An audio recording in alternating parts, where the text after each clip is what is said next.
તમારે ખાલી ટિફિન ની ખાવાની એની ચિંતા છે ને. હું ટિફિન બંધાવી દેતી જઈશ, પછી કચરા પોતા કરવા હાટું મોપ છે, કપડા ધોવા હાટું 2 સ્વિચ પાડો, ત્યાં કપડા ધોવાઈ જાય એવું મશીન છે. બીજું તમારે જોઈ છે હું? હા પણ ઈ 2 સ્વિચ પાડવા મારે અહીંયા જાવું તો ખરા ને, મારે કામે જાવું હોય. એક કામ કરી, આપણે ઓલા સીમા ભાભી નથી બધાને ઘરે કામે જઈએ ને, એને હું બોલાવી લઈશ, એટલે મને ગરમા ગરમ જમવાનું બનાવી દે. ઈ સીમા ભાભી તો મારા ઘરની સીડી નો ચડવી જોઈએ. તમને છે ને આ સીડી ચડવા જેવા પગ નહીં રહેવા દઉં તમારા. હવે તને ઈ વાંધો છે? આ તો હોય જ ને. તો કઈ હું મારે આ ઘરનું કામ કરવાનું, તું 1.5 મહિના સુધી વેકેશન કરવા વઈ જાવ તો? જો આજ છે ને વાત નક્કી કે કામવાળી મારા ઘરમાં આવશે નહીં. પણ તને હું વાંધો હે કામવાળી ઘરે આવે તો? મને વાંધો છે ને.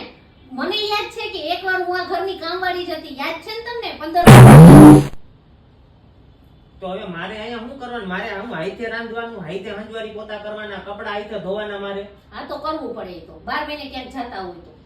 હા તો એક કામ કરાવે, તું વેકેશન કરવા વઈ જા અને હું ભાઈબંધ દોસ્તાર ભેગો વઈ જાઉં સાસણ ગીરમાં. બીજું હું અહીં ઘરે રહીને ખોટી કોણ લપ કરે તારી જાય? તો અહીંયા તમને તડકો નહીં લાગે? સાસણ જાસો ન્યા? અહીંયા મને તડકો નહીં લાગે ને મારે આવું નથી. તું જઈ આવજે. સીમા ભાભીના કામે રાખવા હોય તો હું ઘરે રહું. સીમા ભાભી ગઈ તમારી તેલ લેવા. હવે બોલતા નહીં બીજી વખત.